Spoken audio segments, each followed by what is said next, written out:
या तो अपराध छोड़ दो या बिहार छोड़ दो, वरना कैसे निपटना है वो हमें अच्छे से पता है। बिहार में अपराध और अपराधियों के लिए कोई जगह नहीं है। तो बड़े बड़े वादा करने वाले, बड़े बड़े दावा करने वाले मुख्यमंत्री की तो पोल खोल गई। लगातार फर्जी इनकाउंटर हो रहा है और पीठ थपथपा रहा है। एडीजी सुधांशु जी ने भी ये बात स्वीकारा है कि परिस्थितियों को हैंडल करने में कहीं न कहीं पुलिस से गलती हुई।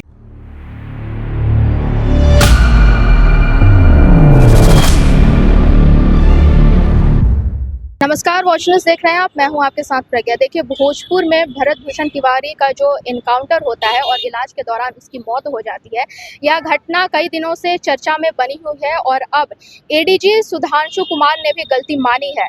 उन्होंने कहा है कि पुलिस प्रशासन से गलती हुई है और कार्रवाई हो रही है, और इसी के संदर्भ में हमने आज आरजेडी के रणविजय साहू, जेडीयू के राजीव रंजन और बीजेपी के कुंतल कृष्णा से इस मामले में बात की। क्या कहना है उन तीनों का, आइए पहले उनके बयान को सुने।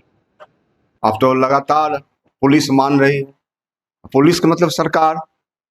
तो बड़े बड़े वादा करने वाले, बड़े बड़े दावा करने वाले मुख्यमंत्री की तो पोल खोल गई।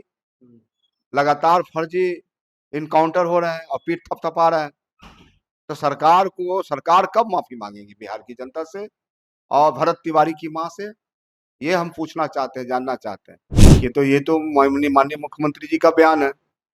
वह व्यक्ति सिलेंडर करता है और सिलेंडर करने के बाद निहत्थे पर गोली चलाई जाती है, न्यायिक प्रक्रिया में जाता, कानून उसको सजा करता, जो संविधान हमारा कहता है। लेकिन जिस प्रकार की गोली मारी गई, हत्या की गई, इनकाउंटर, वैसे जो भी पुलिस पदाधिकारी है उस पर हत्या का मुकदमा दर्ज होना चाहिए। सर, एडीजी ने भी अपनी गलती मानी है कि पुलिस से चूक हुई है, इस पर क्या कहना है? देखिए, सरकार ने पहले ही महसूस कर लिया था कि कहीं न कहीं कोई गलती हो गई है।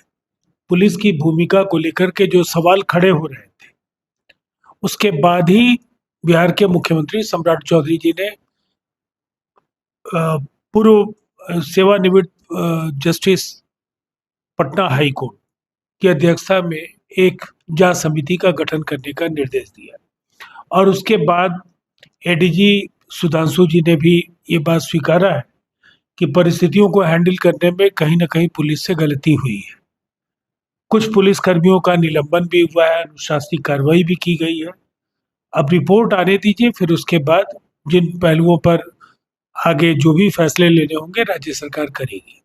सर, इनकाउंटर में 1 से 2 गोली मारने की वजह 5 गोली उसके शरीर में दाग दी थी, ये कहाँ तक सही? और पुलिस ने जो कानूनी व्यवस्था को अपने हाथ में लिया, वो कहाँ तक सही? नहीं, अब तो इस पर बातचीत का, जब सरकार ने न्यायिक समिति का गठन किया है तो प्रथम दृष्टया कहीं न कहीं कोई बड़ी गलती हुई है, ये राज्य सरकार को जानकारी मिली, उसके बाद ही इस जांच समिति का गठन हुआ। और उसके बाद अगर हम देखें तो एडीजी सुधांशु जी के बयान से भी जो सरकार का रुख है कि इस पूरे मामले को लेकर के एक अत्यंत गंभीर है राज्य सरकार, और जो भी अब तक कार्रवाइयां हुई हैं पुलिस कर्मियों के निलंबन को लेकर के, जब रिपोर्ट आ जाएगी तो फिर उसके आधार पर और भी आवश्यक जो भी फैसले होंगे वो लिए जाएंगे। ऐसी मांग उठ रही थी और ऐसा प्रतीत हो रहा था कि जांच की आवश्यकता है, इसलिए सरकार ने पटना उच्च न्यायालय के रिटायर्ड न्यायाधीश महोदय को जिम्मेदारी दी है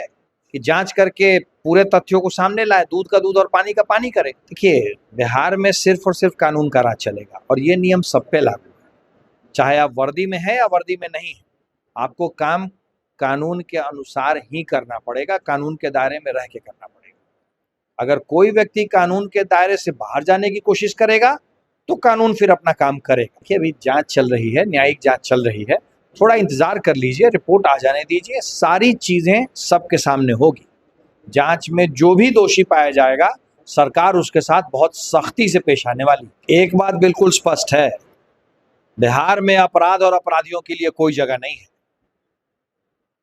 हम ये बात बार बार कह रहे हैं और आज फिर कह रहे हैं, या तो अपराध छोड़ दो या बिहार छोड़ दो, वरना कैसे निपटना है वो हमें अच्छे से पता है। तो जैसा कि आपने सुना कि जहां विपक्ष ये जो इनकाउंटर है उसको फर्जी इनकाउंटर बता के सत्ता पक्ष पे सीधे निशाना साधे हुए है कि ऐसे ही फर्जी इनकाउंटर करा के सत्ता पक्ष है अपनी पीठ थपथपा रही है। तो वहीं जेडीयू और बीजेपी का कहना है कि गलती हुई है, माना जा रहा है, पुलिस प्रशासन भी इस गलती को मान रही है और इसके साथ ही इसकी निष्पक्ष जांच होगी और जांच के बाद जो भी निर्णय होगा वह सबके सामने होगा।